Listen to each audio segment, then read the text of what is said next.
suena hori? No, el nuestro ese. Ah, el nuestro ese, eso.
Arratsaldeon berriz ere playa hunditik, nola ez Oiartzun gana duzue eta ongi etorri berriz ere Irungo playa hundi errugbi lokaztu honetara. Behin emakumezkoen partidaren emakizuna eginda, orain goazen gizonezkoen Euskal Senior bigarren mailako 12. jardunaldiarekin, izan ere txingudi eta mutriko izango ditugu aurrez aurre hemen zuzenean ETB honen. Hortaz, errugbi arratsalde ederrarekin jarraituko dugu.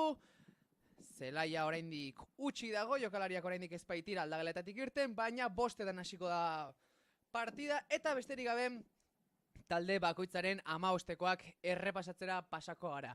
Txingudiren 15koa honako hau duzue. Batarekin Andre Ferreira, biarekin Xavier Sánchez, irua Joao Acosta, lauarekin Inigo Sánchez, bosta Jon Mediavilla, seiarekin Julen Iglesias, zazpia Aitor Asurmendi, zortzia Aritz Rodríguez, eta bederatzia Joritz Franco, amarra Lucho Etxeberria handia, amaikarekin Koldo Segurola, amabi Carlos Lora, amairu Iker Iribarren, amalaua Odin Gutierrez eta amabosta Alejandro Lasa. Ordezko jokalariak 30rekin Asier González, 16 Unai Cano eta 6 Jon Sánchez eta 19 Pablo Vesga. Hau da Inigo Camarerok ateako duen 15-koa. Eta Mutrikuarren partetik Andoni Larrabitiren taldea honako hau da, 15-koa. 46erekin Aidiert de la Torre, 23arekin Oskar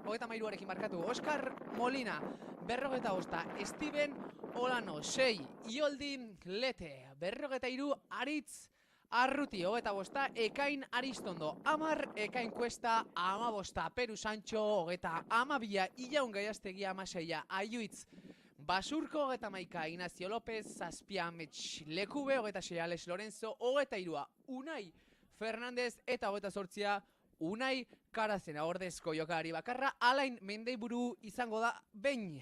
Mutrikuren 15-koa errepasatuta, Andoni Larrabitik zeratuko duen 15-koa.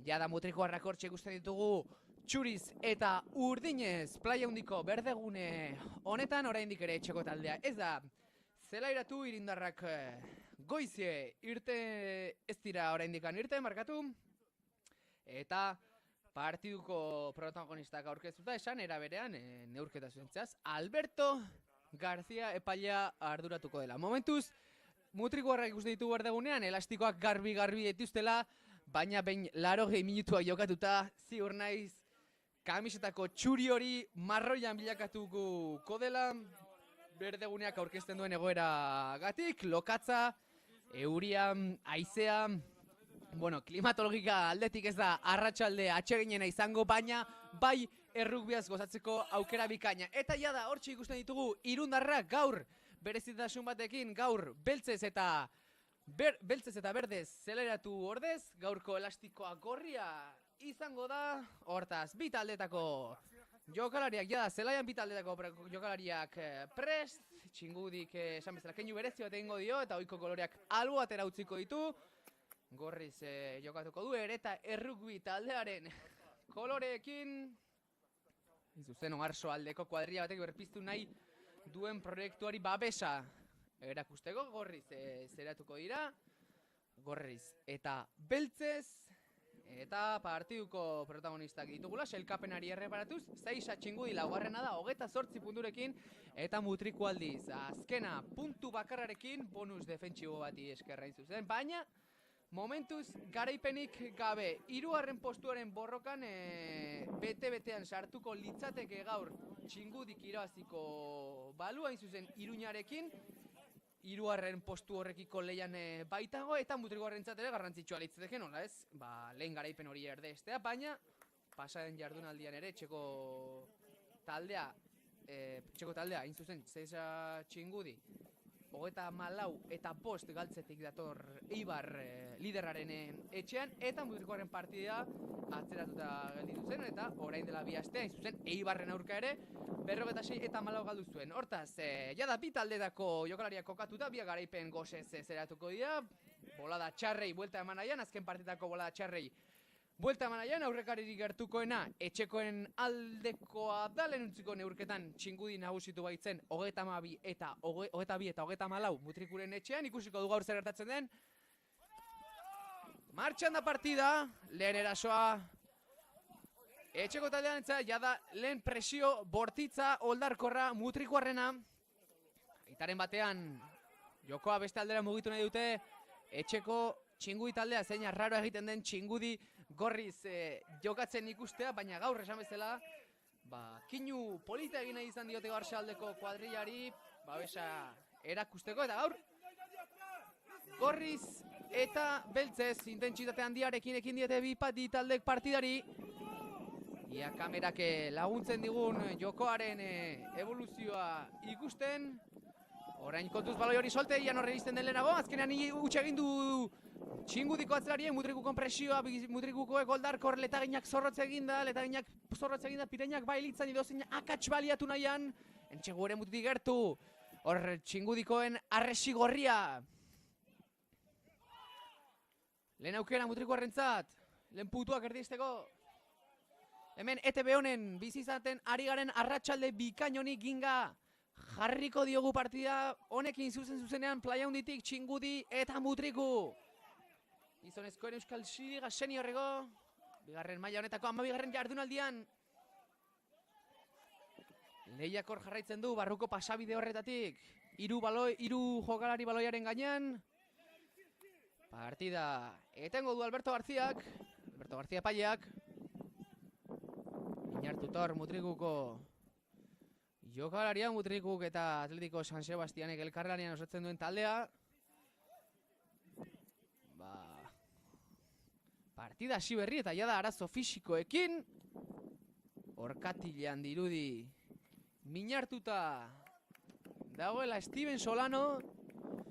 Albiste txarra benetan izan ere, bueno, partida oso fisikoa izango da eta ordezko jokalari bakarra du, talde oso motza du, eta hortaz kolpe latza litzateke jada lehen minutua baino lehenago jokalari bat galtzea lesio batengatik. Azken jokaldi horretan izan da presio jokaldi horretan, baina orain jokoa eskuin egalean da horra, alboko sake batekin, baloia irundarrentzat izaten jarraitiko du.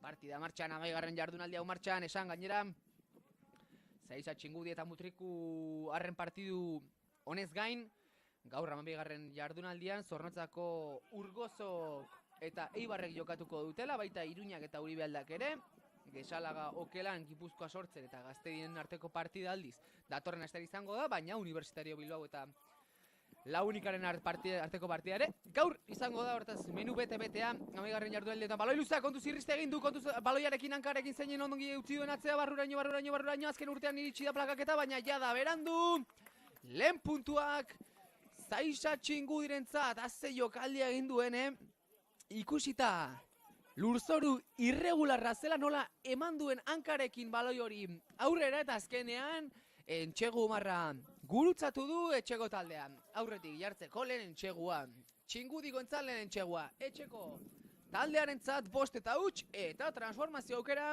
7 puntuko jokaldia izan dadin.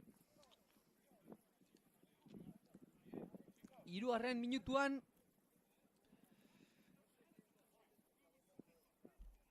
ia transformazioa ikusterik dugun.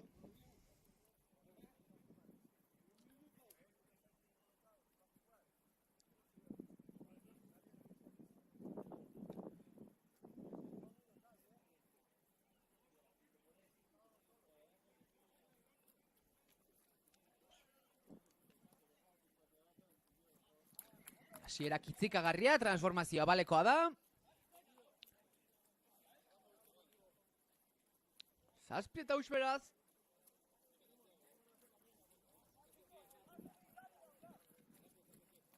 Partida ritmo bizian ekin diete bi taldeek, naiz eta, bueno, berdegurearen egoera onena ez izan. Lokatza eremu irregularragoa, gainera zelaiaren alde batzuetan, bueno, irristakorrago dago beste batzuetan, baino oso ongi ikusi dugu hain zuzen horixe beran aurreko partidan, testona izan da, eta orain Mutrikuk jarriko du baloia jokoan, baloia luzea ongi poltsaratu dute etxeko taldeak, aurreraka egin nahian indar raundiz, lurrera bota dute, plakaketa ona da, azkar batean atara dute, eta baloia luze jokatuko dute metroak irabazteko. Baloi hori irtengo ote da dela ez, Txingudiarren presio lerrori goian.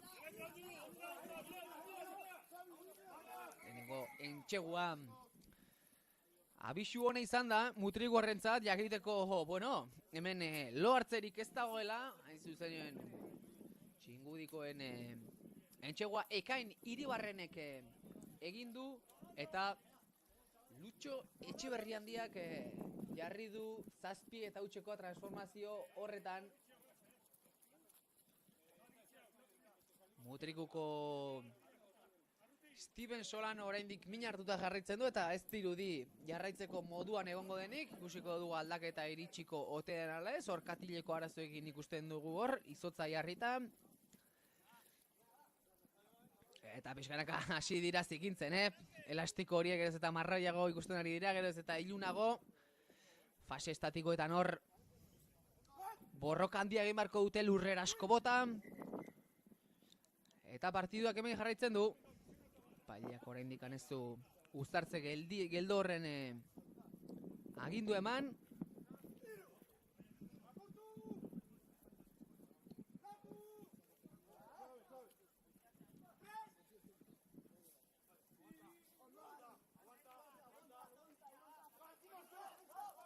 Orain bai, bitaldetako jokalariak talkan. Txingudi korpogalariak hortxe atera duko dute baloia. Ezker hegaleraino.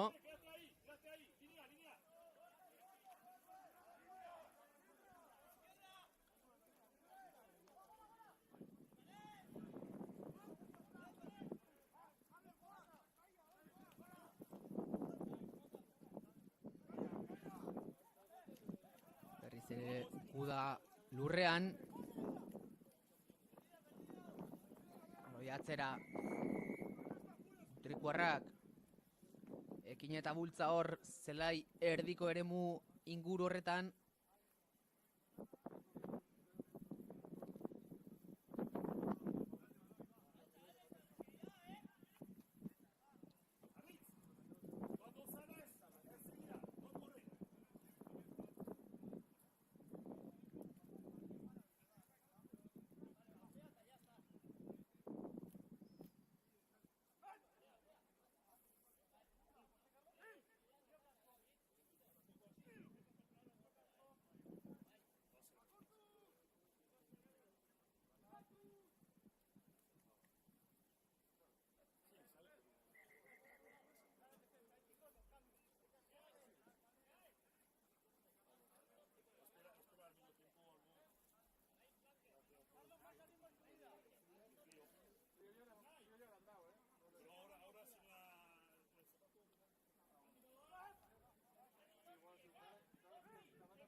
Uztartze geldo hor Ezker Hegal inguru horretan.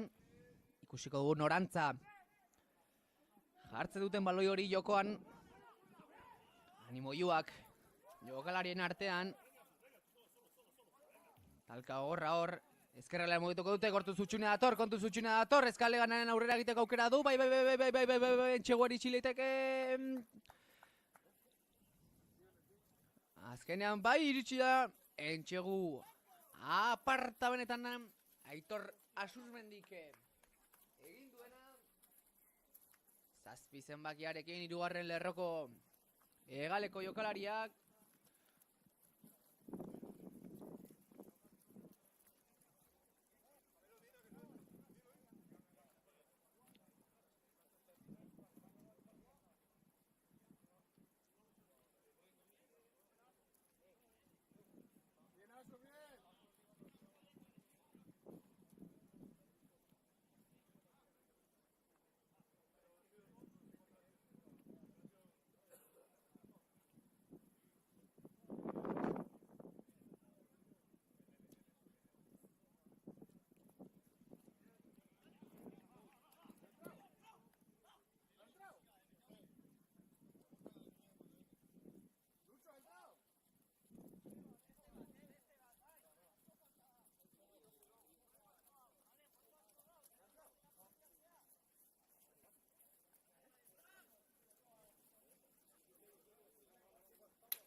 Utxeta amabi hortaz, Txingudi aurretik momentuz, amabi eta huts barkatu.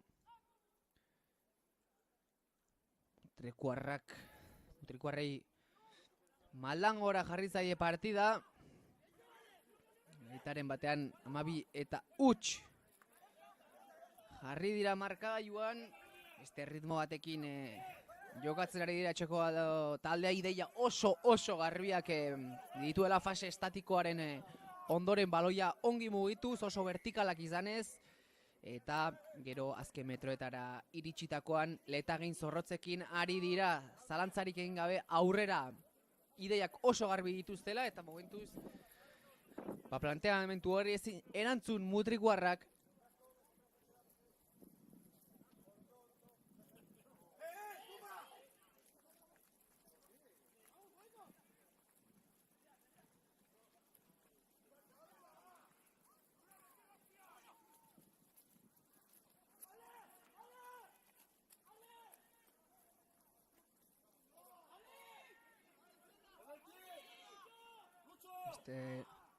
Saiakera bat, Zaitza Txingudik aurrerak eginez, obalarekin.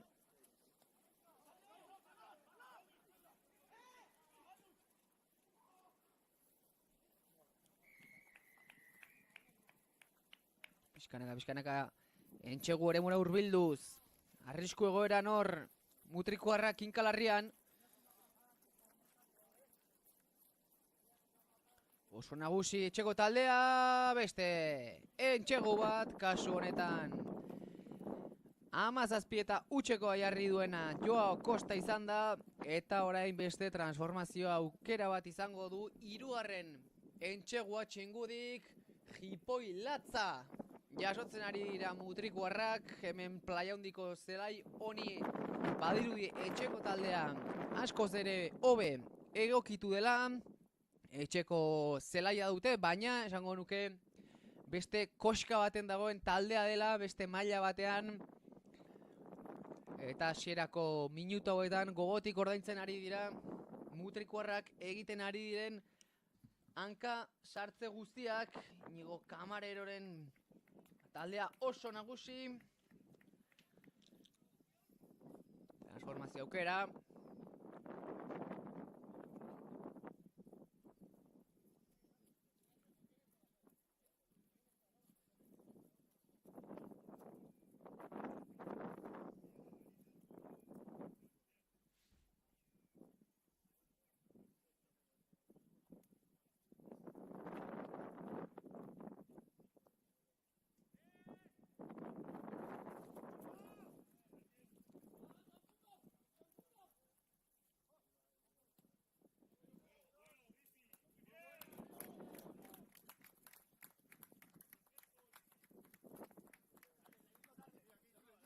Ere orain luze mutriku, transformazioa sartuta, 17 eta huts.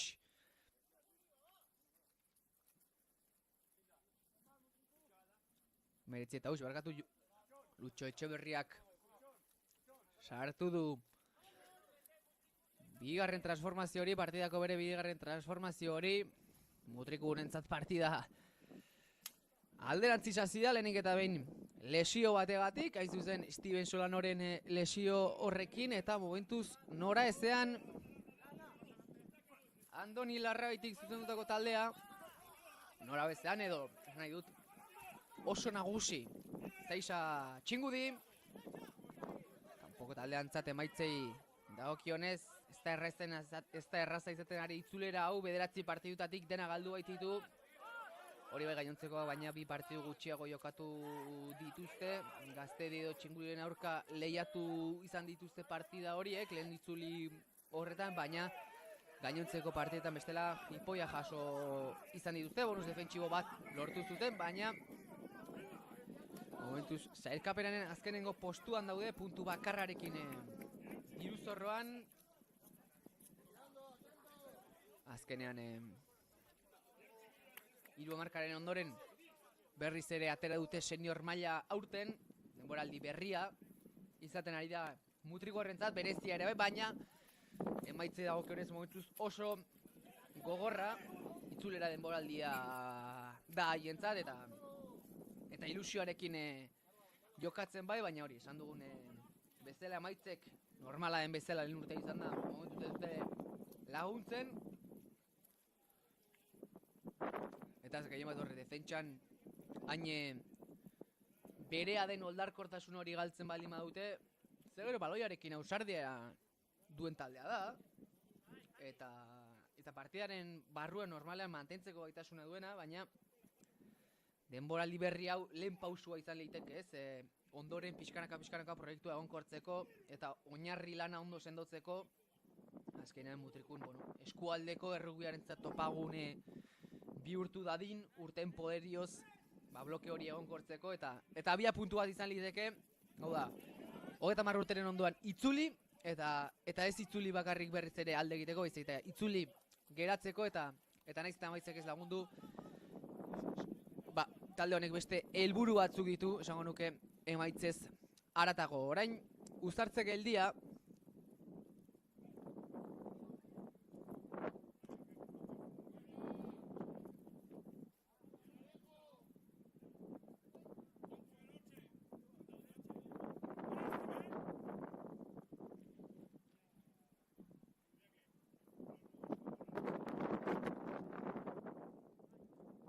esan dugu duela 30 urte inguru,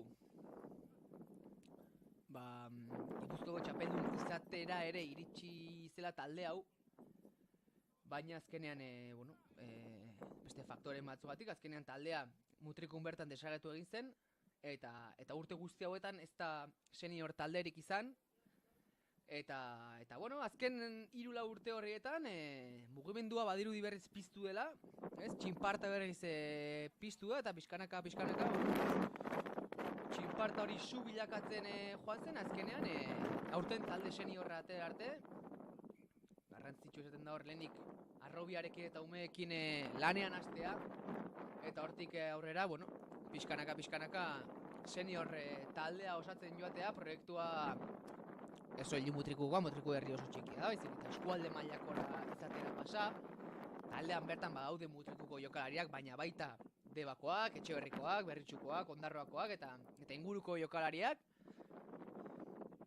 Guztira 10 bat lagun dira, baina Atletico San Sebastianen laguntza izan dute, izan ere, Atletico San Sebastianen bigarren talde gisa konsideratu liteke, bigarren taldetik etorritako jokalariekin osatzen ari direlako taldea, jendez justu xamar, gaur esan dugu, atzelari bakarra, ordezko jokalari bakarra dutela, eta hein handi batean Atletico San Sebastianen ganako dependentzia horrek askotan buru haustak sortzen dizkie, batik bat entrenamenduak egiteko orduan, deialdiak osatzeko orduan, baina klubetik esan digutenez, jendez justu jamarre ibiliarren urte polita izaten ari dela, izan ere jokalari gehienak berriak dira, errubian urgildu berri dira, eta ez da, eta haientzat ere helburua ez da soilik emaitza baizik, eta kirol aldetik nioiz ziur naiz, oraindik ibilbide luzea dutela egiteko, aurten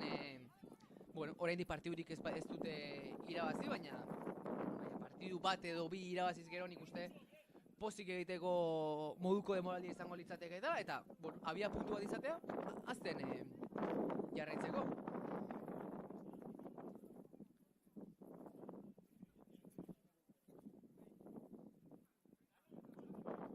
Garren hamarkadan izan zuen berez, Errubiak bere lehenengo loraldi hori herrian, Mutrikun bertan, 1984ean jarri baitzen taldea martxan, baina hori esan duguna, proiektuari ekin zioten, naiz eta ezinezkoa irudi eta gero, desagertzera jo zuen taldeak bera, Olagarro moduan ezagunak diren taldea, azkenean batez aritu ziren eta Gipuzkoako ligetan ere lehiatu zuten, gazte mailan ere arrakastak lortu zituzten, eta hortxe ikusten ditugu, elostiko kuadrodun horrekin, baita Olagarrodun irudi horrekin, eta gero esan dugura, azkenean egitura eta babes falta horregatik, taldea desezerezean gelditu zen, ala ere, esan genezake, hazia bera hor ereita gelditu ziren, eta gero hazi hori urteen poderioz, ureztatzen joan dira, azkenean gaur egun, zuhaitza hazi arte, eta 2013 geroztiz errubi eskola martxan dago herrian, eta gaur egungo itzulera honek badu sustrai hori ere atzeran, hortaz, bueno, mutrikun gaur barkatu playa handin ikusten garen mutriku talde honek, ez dela edozein talde baizik eta talde konstante bat, talde borrokalari bat, azkenean bere historiak erakusten digu, naiz eta gutxi izan, benetan borrokalaria dila eta 40 urteko historia horren jarraipena dira Atletiko San Sebastianen laguntza horrekin, naiz eta momentuz atzetik diren 17 eta huts markagailuan.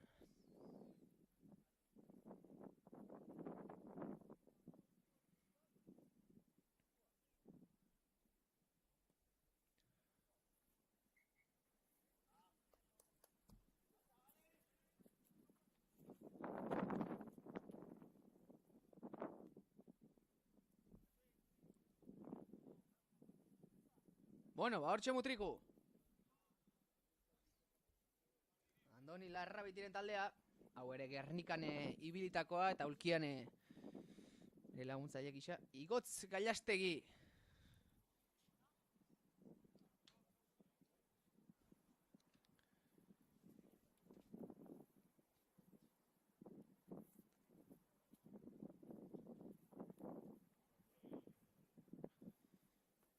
Triku berak datorren astean 13. jardunaldian Gipuzkoa Sortzeren aurka jokatuko du. Eta Txingudik aldiz berriz ere etxean Urgozoren aurka. Zornotzako bigarren sailkatuaren aurka.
Eta hemen txingu diren nagusitasunak ez du etenik, beste entxegu bat, kasu honetan laugarrena, Aritz Rodriguezek egin duena kasu honetan, 7 zenbakiak, bere bigarren entxegua, 3. lerroko jokalariarena, eta transformazioan ere, 26 eta huts Lutxo Etxeberriak ez du hutsik egin.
Eta hemen Irunen playa hundin etxekoen nagusitasunak erabatekoa izaten jarraitzen du bai fase estatikoan, bai fase dinamikoan, alde guztietatik faktore guztiak alde dituzte, eta batik bat fase estatikoan bai, baina fase estatikoaren ondorengo jokaldi horretan, hau da, zein den hurrengo jokaldia. Benetan hori da partidak erabakitzen dituen jokaldia, eta xetasun guzti horiek bikain menperatzen ari dira Inigo Kamareroren mutilak, fase luzen ondoren defentsa nekatuta dagoelako askotan ondo iristen ari dira, ideiak oso garbi dituzte, defentsaren barruko lerroak oso ongi erasotuz, hein handi batean kanpoko jokalariak ere bikain finkatuta dituztelako, eraso zuzenak eginez, arriskuak gainera askotan murriztuz, eta askotan segundu baldenago egonez, eskuz eskuko pase horiek onak eginez, ongi sinkronizatuz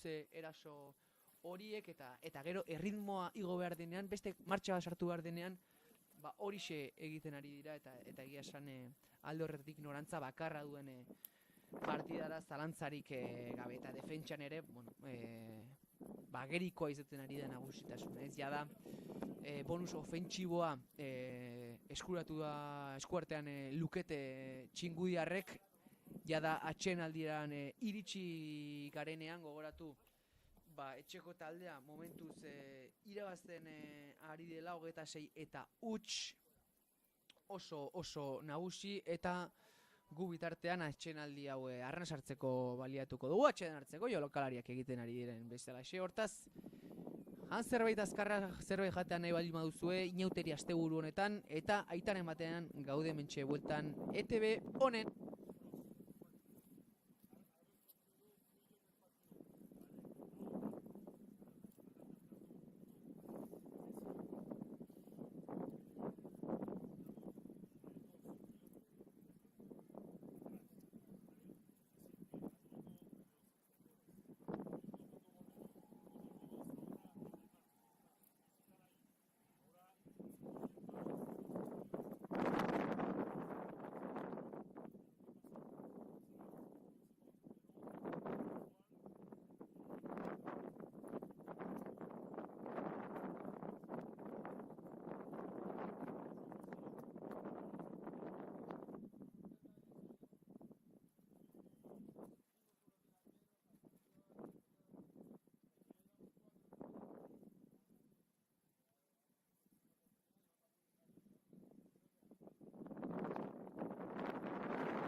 Haupa, arratsaldeon berriz ere, hemen gara berriz.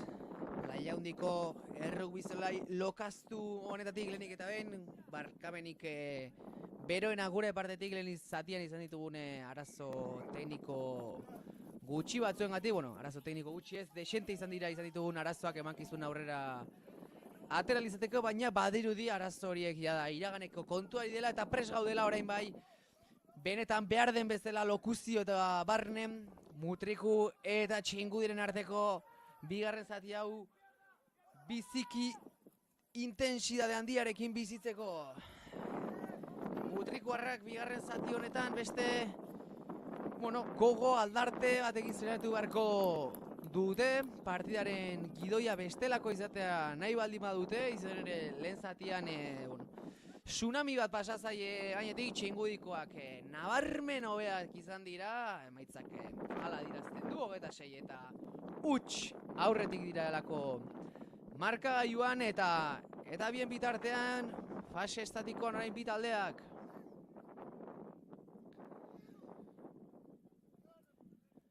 Borroka, lehia hor, aurrelarien arteko sinkronizazioa bidi blokeak, talkaz talka ian hor gailentzen den, eta batik bat baloi hori irtendakoan zer egiten duen baloiarekin Txingudik. Atera dute hor pokalariarekin ondongo sinkronizatu dira, eskuine galera mugituko dute baloi hori, laguntza ezkei egolen jaletu du, barrutik eta kanpotik, azkenean kanpotik egingo dute, barrerak eta korrikaldia dator, laguntza du, plakaketa hona da, atzean utzi du baloia, kontu zein baloi jabetza aldu dezakete, berriz ere Txingudi, erasoarekin jarretu nahi du, bi inguru baloiaren inguruan, orain ere barruko pasabideak erasotu nahian, Oldar Korbenetan aurreraka, kosta egintzaile lurrera botatzea, baloiak bizirik jarraitzen du, eskuine galera mugitu, horre iruzpalau gizon dituzte, Txingudiarrek, irundarrek eraso antolatu dezakete, barruraka plakaketa ona da, baina eraso jarraitzen du, beste hiru gizon azkarraterako dute baloia, kontuz, eskuine galetik beste behin jarraituko dute, bai entxegua da, beste 5 puntu, Txingudirentzat 5 puntu gehiago. Irundarrentzat Unai Kano izan da entxegua egin duen jokalaria 31 eta huts eko emaitza jartzeko ordezko jokalari gisa hasi du partida, baina entxegu ederra egin dute Zaisa Txingudiko mutilek eta transformazioko aukera ere badute, urruti dago baloi hori, baina Alejandro Lasa izango da jaurtiketa horrekin, jaurtiketa hori zutoien artean sartzen saiatuko den jokalaria. Beste behin, guztia rak batetik hasi da, raka gailendu eta gero, pausos pauso, pazientziarekin, oso vertikalak izan da, oso erabaki horrak izan da, azkenean eskuine galetik iruzpalau jokalariren laguntzakin, abenturara joan dira eta transformazio dator! Hola, hazen txegua egin duen Alejandro Lasak, haze falta jaurtiketa izango baliz bezala futbolean, ezker oinarekin maixu gizartu duzu toinen artean, 5,6 metrorien artean jagaren, artean errenta hori, areta zabalagoa izan dedin, 33 eta huts jipoi galanta, Txingudi.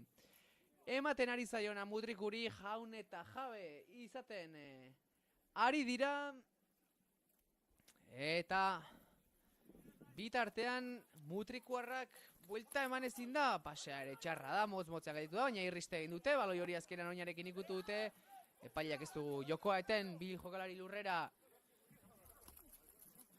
eraso jokaldia orain luze jokatuz, alternatibak nahi beste Txingudik.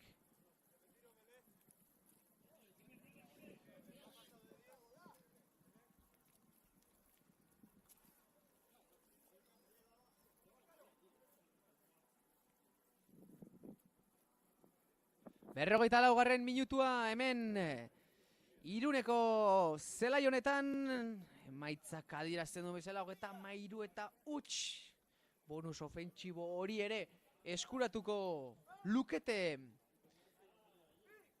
Fase estatikoa dagoenean bi taldeak borrokarako prest, zelai erdian justu hortxe. Bi estrukturakor sinkronizatu nahian ian hor nagusitzen duen zoru labainkor eta irregular horretan ondo atera dute beste bez, zeien ongi berriz ere ustekabean nola garbitu duten presio hori Eskuina galetik askoz ere askarragoak, askoz ere indartsuagoak dira irundarrak, barrurak egin dezake, azken unean plakaketa hona da baloiatzen utzi du. Ondo bere burera lurrera botaz, bigarren baloi hori eskuratu du eta jokoa geldituko da. Alberto García Epaileak jokoa eten du, eta garaipen honekin. Gogoratu, Zeiza Txingudi, laugarrena dela 28 punturekin, hortaz.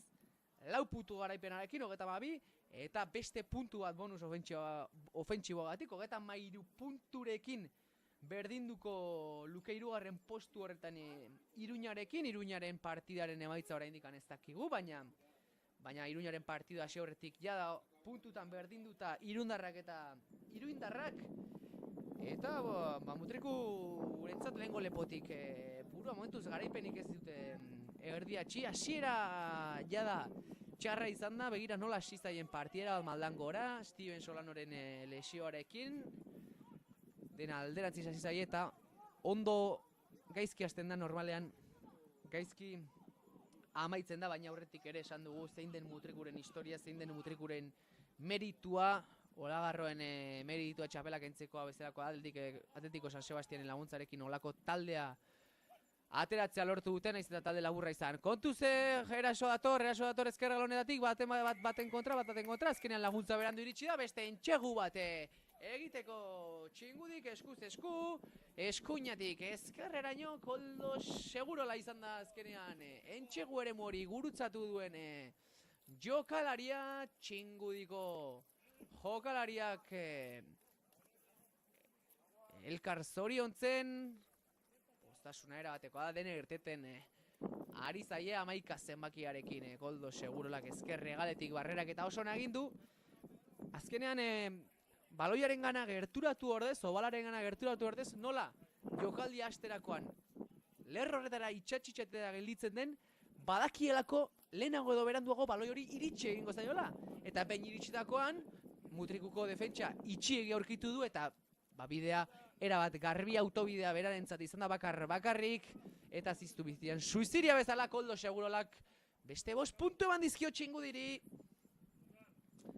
Txingudikoak Irundarrak sailkapenean erdikaldean kokatuta daude, baina gaur maila oso ona ematen ari dira denboraldiare erritmo onarekin ekin zion eta hortxe da. 28 punturekin hasi dute partida, oraintxe bertan 33 izango lituzke, 6 garaipen, honekin 7, berdinketa bat eta 4 porretekin, bonus ofentsibo bat orain arte, hau bigarren litzateke eta beste defentsibo batekin. Eta bere emaitzei erreparatuta esango nuke oso ondo lehiatzen ditu Txingudik jokatzen dituen partiduanak. Beti dago garaipenetik gertu. Eta pasaren astean galdu arren, Eibarren, lideraren aurka, logikoa izan liteke. Horren aurretik, porrotorren aurretik, 4 garaipen kateatu zituen urrenez urren. La única Uribe aldea Gipuzkoa sortzen eta Gazteien aurka irabazi zituen partida horiek erreskaran. Eta esan dugu, ondo hasi zen, berak egin zuen, eta oin badirudi berriz ere azkundean dagoen taldea dela, denboraldi gora beratxo hortaz, baina dinamika aldaketa horretan esango nuke egonkor mantendu dela, eta sailkapenen erdian, 3. postu horrekiko borrokan, eta bera begiratuz gero, Gipuzkoa sortzen, baino 5 puntu gehiago ditu partida hasi horretik, hortaz badu tartea oraindik Txingudik, oraindik goraka begira jarraitzeko.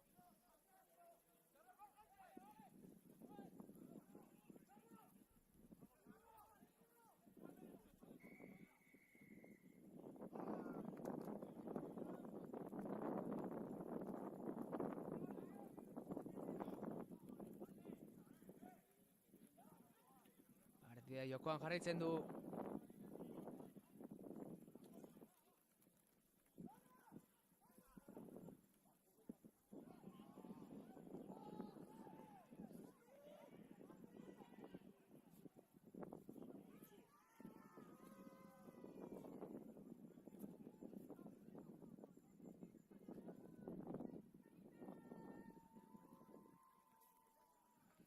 Berriz ere, bi taldeak hor Mutrikuren zelai horretan sartuta, jada berdeguneko marrak ikusteko nahikoa lan.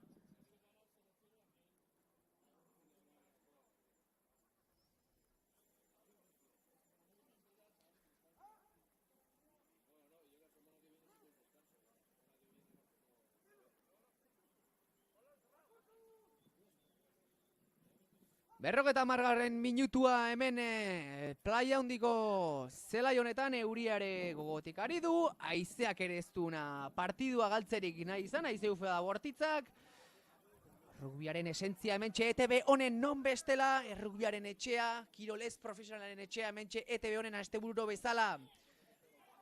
Asteburu inauterietan ere ez dago etenik hemen errugbiak ez du etenik eta gainera nolako partida errugbiaren esentzia benetan islatzen duen partida horietako bat izaten ari da, borrokatua, partidaren zati handi bat lurrean, borroka handikoa, baina gero nagusi izaten ari da irundarrak beste fintasun, beste arintasun batekin jokatzen ari dira.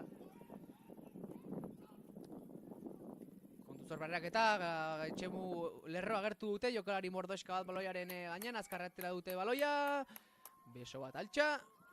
Eta badirudi beste entxegu bat, erdietxi dutela orain ere txingudiko mutilek, kasu honetan esango nuke Aitor Asurmendi izan dela, bere 2 edo 3 entxegua jada. 43 eta utxekoa markagailuan jartzeko. Eta txingudiren aurkaria hor Mutreku, aurten estreinatu den taldea da, duela 3 marka izan zuen taldea eta aurten herriko talde batek berriro martxan jarri du proiektua Atletico San Sebastianekin elkarlanean ari dira. Nolabait jokalarien trukaketa horrekin eta egitura partekatua izan horrekin, ahalbidetzen die deialdiak osatzea, bestela jokalari ez ziren iritsiko deialdiera betetzeko eta sailkapenean Mutriku esan dugu azken postuan dagoela, baina txingudik aurki dauka, nik uste ezin duela konfiantza gehiegi izan zelaian eta hasieratik hori erakutsi du. Aurten favorito papera izanagatik ere kontu zeren, izan ere dagoen haize honekin, dagoen lokatz honekin dena parekatzen da asko eta favorito kartelo hori edukiarren, horrelako faktoreek nolabait maila asko orekatzen dute, gauzak asko zailtzen dituzte eta zaila da egoera horietan ere maila hainona erakustea, ez baitu klimatologiak laguntzen, baina hala ere, ze maila jokatzen ari da. Joaneko partidan ere, txingudi nagusitu zen, baina neurketan nahiko parekatua izan zen, 22 eta 24 irabazi zuten kasu hartan txingudik, hortaz, benetan partidu hona jokatzen ari dira, Inigo Camarero eta Marco Dufresh. Dufreshek zuzendutako taldea.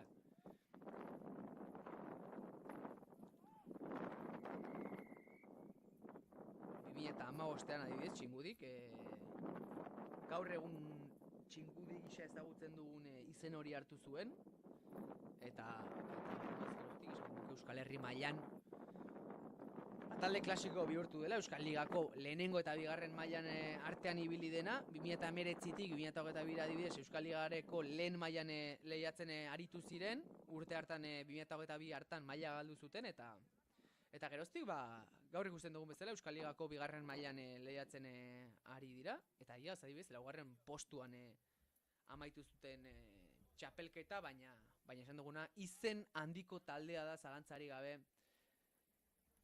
txingudi.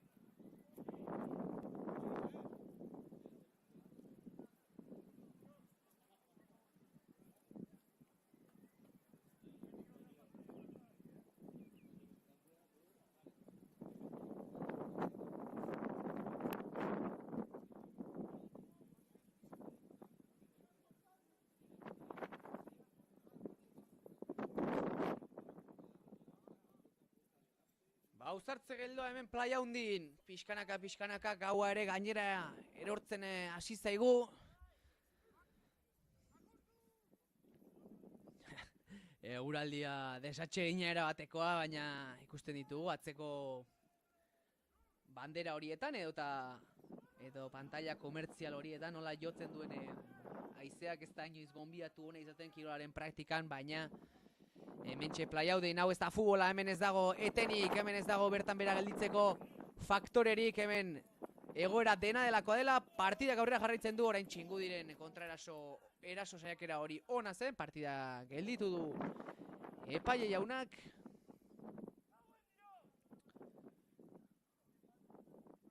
Beste uztartze batekin, norbait aserretu egin da Armaian ba, bere oiuegatik.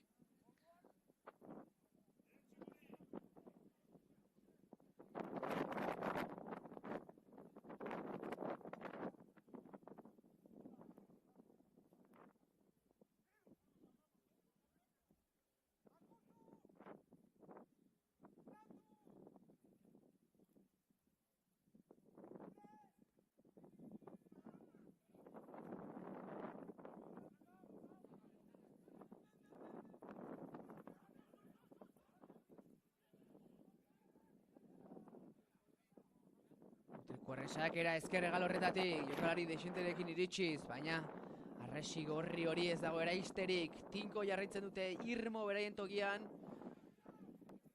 Metroak konkistatzea garesti dago hemen bat zelai honetan. Zail jartzen ari zaizki gauzak Irungo taldea, Mutrikuko taldeari. Orain jokaldi luzea izaten ari da Mutrikuaren partetik, nasi xamarra. Egaletara momentuz baloi hori bidaltzerik ezin izan dute. Honekotan bai, lurrean berriz ere. Berriz ere baloi askatu dute barrurantza. Berriz ere lurrea plakaketa zinez ona da, lurrean da. Askatu egin dute baloi hori, lorentzat izango ote da, berriz ere Mutrikuarrentzat. Horrez dago pasabiderik, horrez dago zirrikiturik. Orain kosta egiten ari zaia, azkenan bota dute lurrera bizenbakiak, kaso honetan erasoarekin jarraitzeko barrutik. Baloi horrek kanpora irten da, alboko sakea.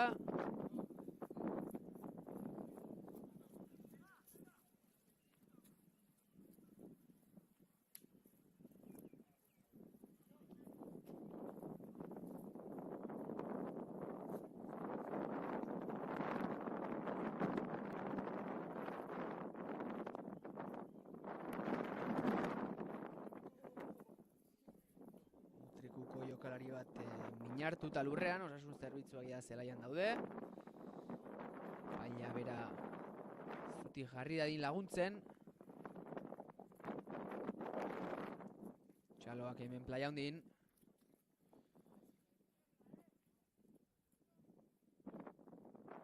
Txingudiko jokalaria da hor errenka utzi beharko du zelaia.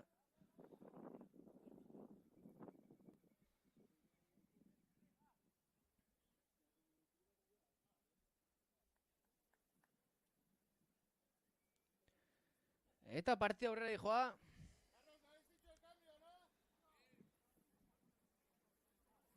Playa hondin hemen aldaketa izango dugu.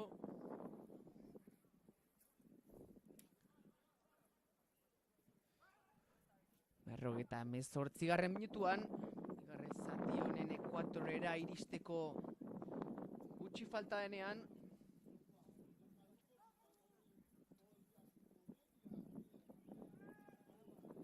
Galean hor uztartze geldoa talden arteko borroka.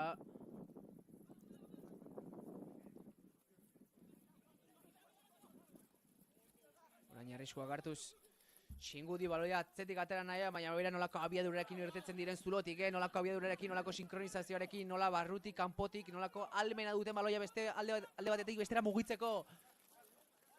Berriz ere ezkerrerantz. Laguntza dute, begira zenbat jokalari inguratzen diren, kosta egiten ari zaia Mutrikuarrei laguntza horiek berandu xamar iristen ari dira, eta segundo hori nola baliatzen duten etxeko taldeak.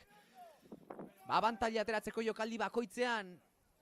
Txingudi, oinarekin, pasioa sakonean, luzegia izan da, pasia zuzenen kanpora, baina alboko sakeak.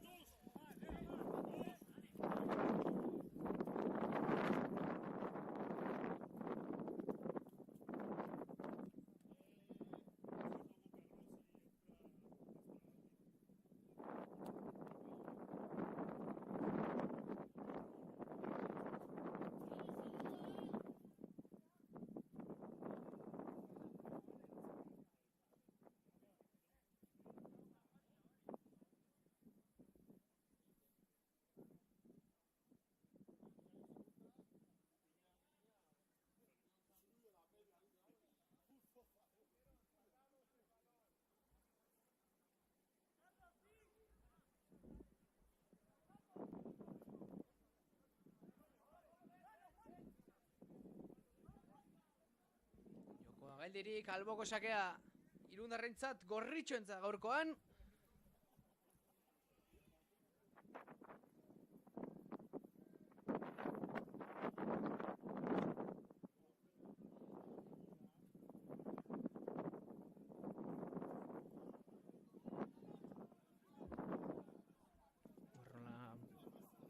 Etxeko blokea denak bat eginez. Eta bagune ikusten dutenean, beti egin bezala, albo batetik bestera nolako fintasunakin, nolako azkartasunakin Zuziria da, ez, errubiko jokalari bada, azte errestasuna aurrera egiteko nola egin dio Niskin azken unen orain ezkerregan leharen mugitu baloia, eta barrura, berriz ere barrura, beste entxegu bat, beste 5 puntu, azte jokaldi puxka, Pablo Besga izan da honetan, entxegua egin duen jokalaria 19 dorsalarekin berriz ere alboko sake batetik hasi da. Nola hiruzpalau jokalari hurbiltzen dire baloiaren inguru horretara eta jokalari asko erakartzen dituztenean jokalari batek banakako jokaldia eginda, barrenak eta eginda, albo batetik bestera mugitu, hor ikusten dugu txingudiko jokalari bat lurrean etzanda karranpekin, normala den bezala, zelaiak asko pixatzen du orain, zaila dago, hor albo batera bestera mugitzea, normala da arazo muskularrak agertzea, eta gaur ilauteri eguna izan da, gero gaua luzea izango ote delakoan nago, eta indarrak neurtu behar dira, partida hemen espaita bukatzen askorentzat, partiden ostean mozorra jantzi eta kalera, irtetzeko aukera, ez da giro.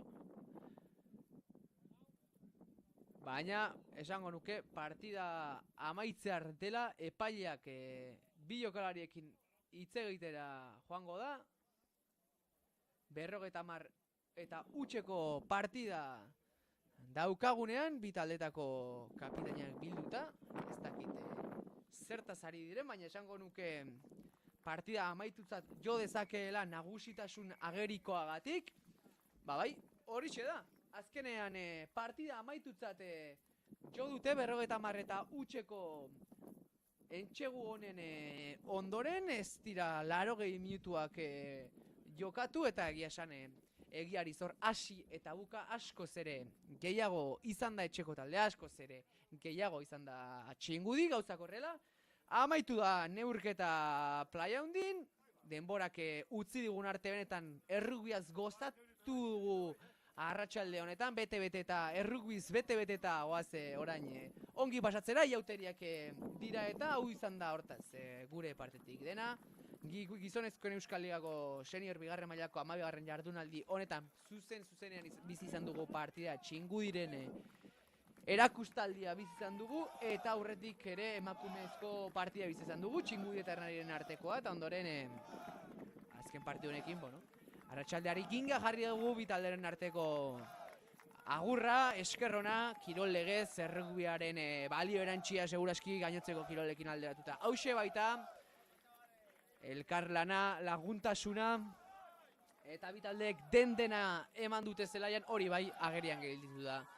Txingudiren kalitatea askoz ere gehiago izan dela eta askoz ere eginago dagoen taldea izan dela Mutriku Hasiberriarekin alderatuta. Horrela ba, Oier Zumarragak agurtzen zaituzte, gure partetik hauxe izan da dena, plazerrutxe izan da playa hunditik rugbi arratsalde honetaz gozatzea, eguraldiari dagokionez makurra, baina erakutsitako mailari dagokionez aparta errugbiaren esentzia, benetan zer den errugbiaren esentzia ezagutzeko aukera izan duzu, TV honen beste alde, TV honen pantailaren beste aldetan zaudeten guztioek eta gure eskerrik beroenak ikusentzule guzti guntziet, baita txingudiko errugbi elkarteari ere, ETV honen emankizun honetan jarri duzuenen aletxo horregatik, asko lagundu diguzue benetan, mila eskerrik beroenak, eta besterik gabe, nik ez dute gehiago nire partetik, ez naiz gehiago luzatuko, urrengo astera arte, non bestela ETV honen errugbiagorekin, futbolarekin, eskubaloiarekin, dena non bestela hementxe ETV honen. Gozatu inauterietaz, osasuna, indarra eta irribarra, agur lagunok, beste bat arte!